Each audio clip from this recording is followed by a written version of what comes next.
आपने भी ये महसूस किया होगा कि किसी से बात तो हम कर रहे हैं, लेकिन मन यहां नहीं है, कि बहुत थके हुए हैं, विश्राम करने को मन कर रहा है, रात का समय भी हो गया है, बिस्तर पे जा तो रहे हैं मगर नींद नहीं आ रही है, कि जैसे मन किसी बंद कमरे में सुराग ढूंढ रहा हो, बेचैन होके कि कहीं से बाहर निकल के ठंडी हवाओं का आनंद लिया जाए, लेकिन सुराग नहीं है।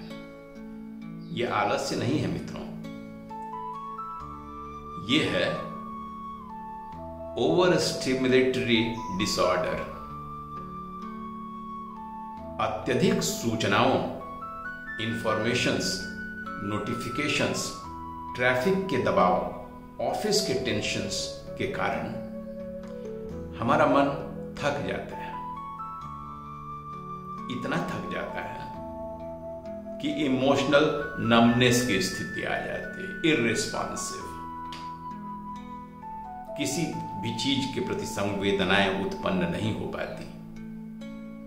नमस्कार, मैं गजेंद्र आज के अंतर यात्रा की प्रस्तुति में आपका स्वागत है, और आज हम समझेंगे कि किस तरह से ओवर स्टिमुलेशंस जो हैं वो हमें परेशान कर रहे हैं, हमारे दिमाग की क्षमता क्या है, और ये ऑटोमेटेड जो इंफॉर्मेशंस आते हैं, नोटिफिकेशंस आते हैं, तरह तरह के डिजिटल मार्केटिंग वाले लोग अपना प्रचार भेजते रहते हैं, एआई जनरेटेड, उनसे हमारे मन पर क्या प्रभाव पड़ता है और कैसे हम धीरे धीरे इसके प्रभाव में आकर अपने व्यक्तित्व का ह्रास कर रहे हैं।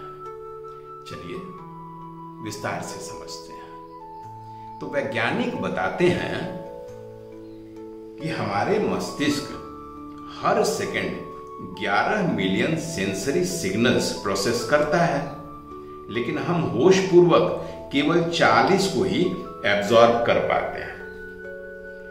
लेकिन आज का जीवन तो automated notifications, unlimited digital marketing informations, तेज आवाजें, चमकदार लाइट्स, लगातार संवाद मस्तिष्क पर इतना कॉग्निटिव प्रेशर यानी संज्ञानात्मक दबाव है कि वह स्वयं को संरक्षित करने के लिए शट डाउन करने लगता है। इसी स्थिति को सेंसरी ओवरलोड या ओवर स्टिमुलेटरी डिसऑर्डर कहते हैं। इसमें मुख्यतः हमारी सिंपैथेटिक नर्वस सिस्टम यानी फाइट और फ्लाइट मोड लगातार सक्रिय हो जाती है। शरीर में कोर्टिसोल और एड्रेनालाइन का स्तर ऊंचा हो जाता है, जिससे नींद, ध्यान और भावनात्मक स्थिरता यानी इमोशनल स्टेबिलिटी बुरी तरह से प्रभावित होती है। क्या लक्षण है इसके? इससे ग्रसित होने पर क्या होता है?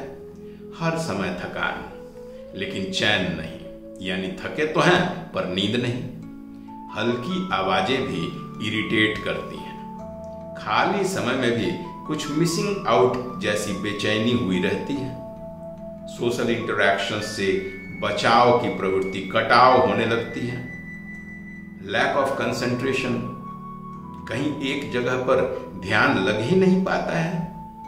क्रिएटिव ब्लॉकेज यानी इमोशनल नमनेस हो जाता है, और इन कारणों से डिसीजन फर्म लेने में दिक्कत होने लगती है। अनएबिलिटी हो जाती है कि हम कोई भी फर्म डिसीजन किसी भी बिंदु पर ले सकें, और यह सब मिलके शरीर को भी थका देता है, और कई लाइफस्टाइल संबंधित व्याधियां जैसे बीपी, डिप्रेशन, शुगर आदि की समस्याएं उत्पन्न होने लगती हैं। समझिए ना, सुबह का अलार्म जब आप मोबाइल में सेट करके सोए हैं, तो सुबह जब अलार्म बजा तो आपका मोबाइल भी ऑटोमेटेड स्लीप मोड से एक्टिव मोड में आ गया, और जैसे ही वो एक्टिव मोड में आया तो नोटिफिकेशंस की बारिश होने लगी, लगातार टन टन की आवाज।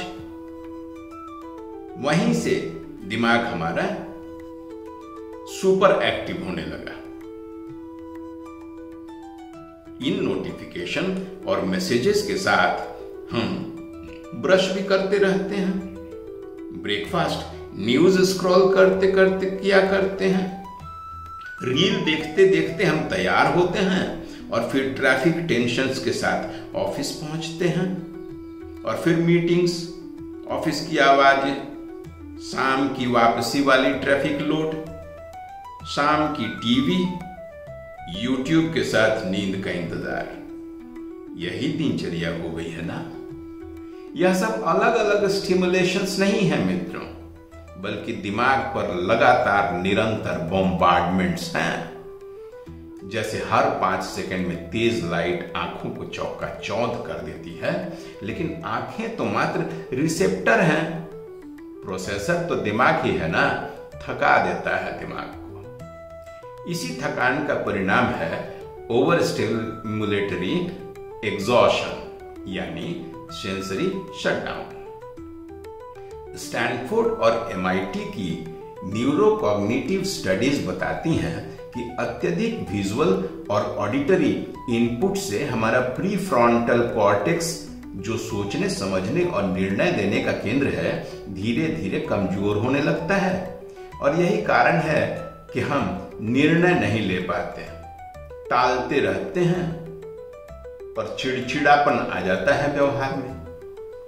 Neuro scientist doctor Daniel Levitin लिखते हैं कि information overload reduces our IQ by 10 points temporarily more than sleep deprivation, यानी सेंसरी ओवरलोड से हमारे IQ में 10% का अस्थायी ह्रास हो जाता है, जो कि अनिद्रा के कारण हुए ह्रास से भी अधिक होता है।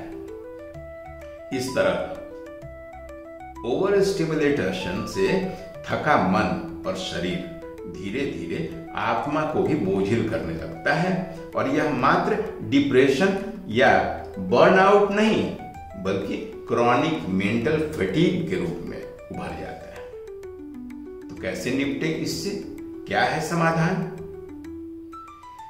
विचार पूर्वक सुनियोजित तरीके से शांत हो जाना। कैसे? 3-4 कदम बताता हूं। पहला, सेंसरी ब्रेक ले लीजिए, यानी इन इलेक्ट्रॉनिक डिवाइसेस से दूर हो जाइए। अरे घड़ी देखने के लिए, अलार्म सेट करने के लिए, मनोरंजन के लिए तो मोबाइल नहीं है। तो सुबह 8 बजे से रात के 8 बजे से सुबह 8 बजे तक मोबाइल बंद। कम से कम स्मार्टफोन मोबाइल तो बंद ही। दूसरा उपाय, मनोरंजन करें। बिजली बैटरी के सामानों के साथ नहीं, नेचर के साथ, चिड़ियों के साथ, किताबों, कविताओं, संगीत, पेंटिंग, स्कल्पचर, किसी भी चीज के साथ मनोरंजन करें जो आपकी आत्मा को शांति दे, आपके मन को स्पंदित करे। तीसरा कदम, स्लो रिचुअल्स करें। धीरे धीरे सिप सिप करके भरपूर हर घूंट में ताजगी का आनंद लेते हुए चाय पिएं। चबा चबा कर स्वाद लेकर भोजन करें। जो भी करें, स्लो रिचुअल्स करें। अपने इंद्रियों को जो हड़बड़ाने और शीघ्रता करने की आदत आपने लगाई है, उसे रिवर्स करके स्लो माइंडफुल रिचुअल्स की आदत डालें, यानी इंटेंशनल अंडर स्टिमुलेशन, मस्तिष्क को विचार पूर्वक विश्राम देना। जी हाँ, जीवन तेज हो चुका है, लेकिन हमारे मस्तिष्क और आत्मा की संरचना तो यथावत बनी है ना।